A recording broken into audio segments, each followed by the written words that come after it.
सभी प्रतिमाओं में एक चीज सामान्य है और वह है गौतम बुद्ध की हर प्रतिमा में नजर आने वाले उनके घुघराले बाल। लेकिन इसके पीछे की असली कहानी अगर हम आपको बताएंगे तो आप हैरान रह जाएंगे। दोस्तों, गौतम बुद्ध को तो आप सभी जानते हैं। गौतम बुद्ध वही हैं जिन्होंने बौद्ध धर्म की शुरुआत की थी और आज के समय में बौद्ध धर्म दुनिया में सबसे पुराने और सबसे मशहूर धर्मों में से एक है। बौद्ध धर्म के करोड़ों अनुयायी हैं जो इसका प्रचार प्रसार करने में लगे हुए हैं। आपको पूरी दुनिया में भगवान बुद्ध की हजारों लाखों प्रतिमाएं दिख जाएंगी जो बहुत खूबसूरत और आकर्षित होती हैं। कई प्रतिमाएं तो ऐसी हैं जिन्हें यूनेस्को वर्ल्ड हेरिटेज की सूची में तक जगह मिली है। गौतम बुद्ध के बारे में बात करें तो उनकी प्रतिमाएं बहुत आकर्षित होती हैं। कहीं आपको उनकी साधना करने वाली प्रतिमा मिलेगी तो कहीं ध्यान करने वाली। सभी प्रतिमाएं अपने आप में अनोखी हैं। खैर, इन सभी प्रतिमाओं में एक चीज सामान्य है और वह है गौतम बुद्ध की हर प्रतिमा में नजर आने वाले उनके घुघराले बाल। लेकिन इसके पीछे की असली कहानी अगर आपको बताएंगे तो आप हैरान रह जाएंगे। दोस्तों, क्या है गौतम बुद्ध के बालों का रहस्य? गौतम बुद्ध की हर प्रतिमा में जो आप घुघराले बाल देखते हैं वह असल में बाल है ही नहीं। जी हाँ, अब आप सोच रहे होंगे कि फिर आखिर वो है क्या?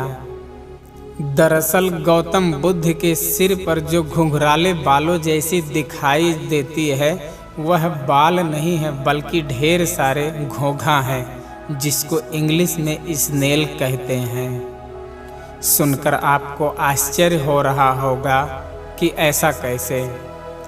तो हम आपको इसके पीछे के रहस्य के बारे में बताने जा रहे हैं, तो वीडियो को लास्ट तक देखें। आत्मज्ञान की प्राप्ति के लिए बौद्ध भिक्षु मुंडन करवाते हैं।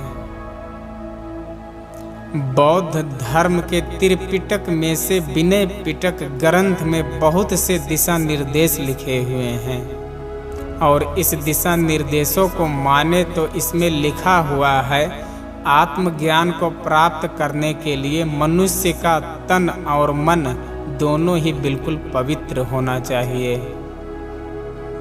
इन दिशा निर्देशों को मानते हुए बौद्ध भिक्षु अपने तन की पवित्रता के लिए अपने सिर का मुंडन करवा लिए। यही किया था सिद्धार्थ गौतम बुद्ध ने। उन्होंने जब अपने राज्य का त्याग किया तो उसी दौरान उन्होंने अपना मुंडन करवा लिया था। कहा जाता है कि एक बार गौतम बुद्ध ध्यान में मग्न थे। उस दौरान वह पेड़ के नीचे बैठे हुए थे और साधना कर रहे थे। साधना करते करते वह इतने अधिक ध्यान में लीन हो गए कि उन्हें बाहर के बारे में कुछ पता ही नहीं रहा। बाहरी दुनिया को भुलाकर वह साधना में डूब गए। जिस समय गौतम बुद्ध साधना में लीन थे उस समय मौसम गर्मी का था और सूरज ठीक गौतम बुद्ध के सिर के ऊपर था। इस दौरान भी गौतम बुद्ध कड़ी तपस्या में लगे हुए थे। इसी बीच गौतम बुद्ध के पास से एक घोंघा निकलने लगा और उसकी नजर पड़ी साधना में लीन भगवान बुद्ध पर। गौतम बुद्ध को इस रूप में देखकर घोंघा रुक गया और वह सोचने लगा कि इतनी अधिक गर्मी में भी वह साधना में कैसे लीन है। घोंघे ने सोचा इनके सिर पर तो बाल भी नहीं हैं। इस वजह से इनको बहुत गर्मी भी लग रही होगी। यह सब सोच विचार करने के बाद घोंघा गौतम बुद्ध के शरीर पर रेंगते हुए उनके सिर तक पहुंच गया और उसके बाद उसने अपने मन में सोचा कि अगर मैं गौतम बुद्ध के सिर के ऊपर रहूंगा तो उनको गर्मी का एहसास कम होने लगेगा। यह सोचकर वह वहीं ठहर गया। उसको देखने के बाद बहुत से घोंघे उसके पीछे पीछे गौतम बुद्ध के सिर पर चढ़ गए।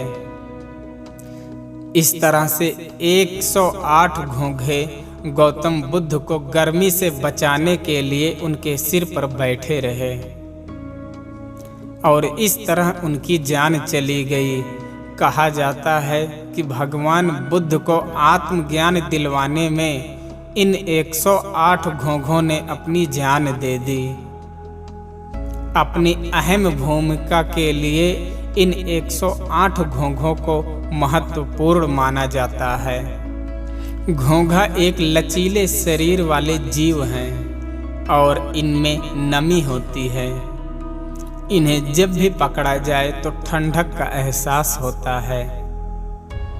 अपनी इन्हीं बातों को ध्यान में रखते हुए घोंघे गौतम बुद्ध को गर्मी से बचाने के लिए उनके ऊपर बैठ गए और अपने प्राण त्याग दिए।